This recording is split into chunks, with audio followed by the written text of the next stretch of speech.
रात के ठीक 11 बजे थे। नवंबर की सर्द हवाएं जिस्म को कंपकपा देने के लिए काफी थीं।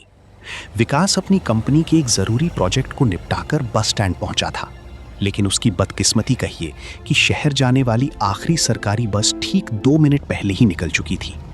बस स्टैंड पर सन्नाटा पसरा हुआ था। सिर्फ एक पुराना पीला बल्ब हवा के झोंकों से हिल रहा था, जिससे जमीन पर बनने वाली परछाइयां किसी भूतिया नाच जैसी लग रही थीं। विकास ने अपने मफलर को गले में और कस लिया। उसे सुबह हर हाल में शहर पहुंचना था, क्योंकि अगले दिन उसकी इकलौती बहन की सगाई थी। भाई जी, अब इस वक्त कोई गाड़ी नहीं मिलेगी। पीछे से आई एक भारी आवाज सुनकर विकास चौंक गया। उसने मुड़कर देखा तो एक बूढ़ा चाय वाला अपनी दुकान की भट्टी बुझा रहा था। कोई और रास्ता नहीं है चाचा? कोई शॉर्टकट या कोई प्राइवेट टैक्सी? विकास ने उम्मीद भरी नजरों से पूछा।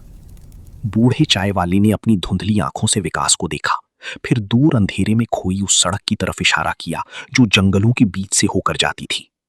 रास्ता तो है, पुरानी लिंक रोड, वहां से शहर सिर्फ 20 किलोमीटर है। लेकिन बाबूजी, उस सड़क पर सन्नाटे के सिवा कुछ नहीं मिलता, और जो उस सन्नाटे को सुन लेता है वो कभी वापस नहीं लौटता। मेरी मानो तो आज की रात यहीं बेंच पर सो जाओ। विकास पढ़ा लिखा और प्रैक्टिकल लड़का था। उसने भूत प्रेतों की कहानियों को हमेशा बकवास माना था। उसने चाय वाले की बात को हंसकर टाल दिया, अपना बैग कंधे पर टांगा और मोबाइल की फ्लैशलाइट जलाकर उस पुरानी लिंक रोड की तरफ कदम बढ़ा दिए। शुरुआती 2-3 किलोमीटर तक सब कुछ सामान्य था। सड़क के दोनों ओर घने बबूल और कीकर के पेड़ थे। विकास के जूतों की आवाज टप टप करके गूंज रही थी। लेकिन जैसे जैसे वो आगे बढ़ रहा था, सन्नाटा गहरा होता जा रहा था। ये कोई मामूली सन्नाटा नहीं था। आमतौर पर जंगलों में झींगुरों की आवाज, पत्तों की सरसराहट या हवा का शोर होता है, लेकिन यहां सब कुछ एकदम सुन्न था। ऐसा लग रहा था जैसे हवा ठहर गई हो। विकास को अपनी ही सांसों की आवाज इतनी तेज सुनाई दे रही थी मानो कोई उसके ठीक कान के पास हाँफ रहा हो। उसने खुद को संभालने के लिए मोबाइल निकाला और अपने दोस्त राहुल को फोन लगाने की कोशिश की। स्क्रीन पर देखा, नो नेटवर्क। विकास ने बड़बड़ाया, धत तेरी की, इस देश में 5G आने के बाद भी जंगल में नेटवर्क गायब हो जाता है। तभी उसे महसूस हुआ कि उसके ठीक पीछे कोई चल रहा है। टप टप टप। विकास अचानक रुक गया। पीछे आ रही आवाज भी ठीक उसी पल रुक गई। उसने हिम्मत जुटाई और तेजी से पीछे मुड़कर मोबाइल की लाइट घुमाई, लेकिन वहां कोई नहीं था। सिर्फ सूखी सड़क और पेड़ों के काले साए थे। शायद मेरा वहम है, विकास ने खुद को सांत्वना दी और अपनी रफ्तार बढ़ा दी। अब वो लगभग 30 कदमों से चल रहा था। करीब 1 घंटे लगातार चलने के बाद विकास के पैर थकने लगे थे। घड़ी में रात के 1:15 बज चुके थे। कोहरा अब इतना घना हो चुका था कि 5 हाथ आगे का भी कुछ दिखाई नहीं दे रहा था। तभी कोहरे को चीरती हुई 2 धुंधली हेडलाइट्स दिखाई दी। एक पुरानी मारुति 800 कार बहुत धीमी रफ्तार से उसकी तरफ बढ़ रही थी। विकास की जान में जान आई। उसने सड़क के बीच में खड़े होकर दोनों हाथ हिलाने शुरू कर दिए। कार ठीक उसके पास आकर रुकी। खड़खड़ाहट की आवाज के साथ ड्राइवर साइड का शीशा नीचे उतरा। अंदर एक अधेड़ उम्र का आदमी बैठा था, जिसने मफलर से अपना आधा चेहरा ढक रखा था। उसकी आंखें अजीब तरह से सूजी हुई और बेजान थीं। कहाँ जाना है भाई साहब? ड्राइवर ने बहुत धीमी और ठंडी आवाज में पूछा। शहर जाना है भाई साहब, बस छूट गई थी। आप प्लीज मुझे आगे हाईवे तक छोड़ देंगे, मैं पैसे दे दूंगा, विकास ने हांफते हुए कहा। ड्राइवर ने बिना कुछ बोले पीछे का दरवाजा खोलने का इशारा किया। विकास बिना सोची समझे पीछे की सीट पर बैठ गया। कार के अंदर एक अजीब सी गंध थी, जैसे सूखी हुई मिट्टी और गंदे पानी की सड़न मिली जुली हो। कार आगे बढ़ चली। विकास ने राहत की सांस ली और कहा, बहुत बहुत शुक्रिया भाई साहब, इस सड़क पर तो इतना सन्नाटा है कि जान ही निकल जाए। वो स्टैंड पर चाय वाला कह रहा था कि यहाँ भूत रहते हैं।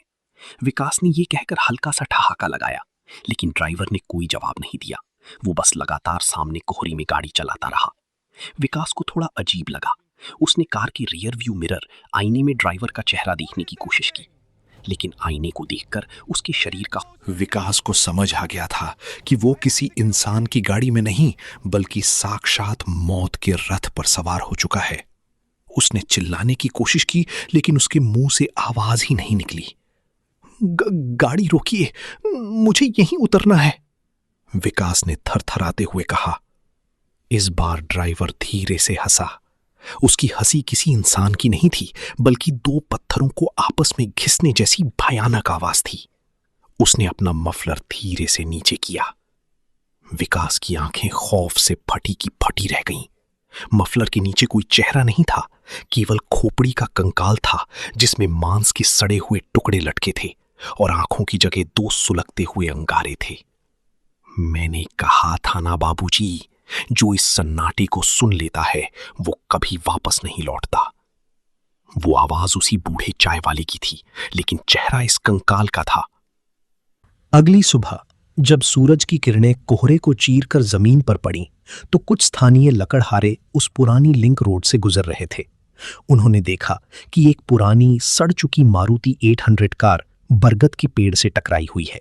वो कार वहां सालों से कबाड़ बनकर खड़ी थी, लेकिन आज उस कार के पिछले हिस्से में एक लाश पड़ी हुई थी। वो लाश विकास की थी। उसकी आंखों में खौफ साफ देखा जा सकता था। ताज्जुब की बात यह थी कि कार पर एक्सीडेंट का कोई नया निशान नहीं था और विकास के शरीर पर भी एक भी खरोंच नहीं थी। डॉक्टरों ने बाद में बताया कि उसकी मौत किसी एक्सीडेंट से नहीं, बल्कि दिल का दौरा पड़ने, हार्ट अटैक से हुई थी, जैसे उसने कोई बेहद भयानक चीज देख ली हो। आज भी अगर आप कभी रात के सन्नाटे में उस पुरानी लिंक रोड से गुजरें और आपको पीछे से किसी के चलने की आवाज आए, तो रुकना मत। और अगर कोई पुरानी सफेद कार आपके पास आकर रुके, तो चाहे कितनी भी ठंड हो, उसकी लिफ्ट मत लेना, क्योंकि वो सन्नाटा आज भी किसी नई मुसाफिर के इंतजार में वहीं भटक रहा है।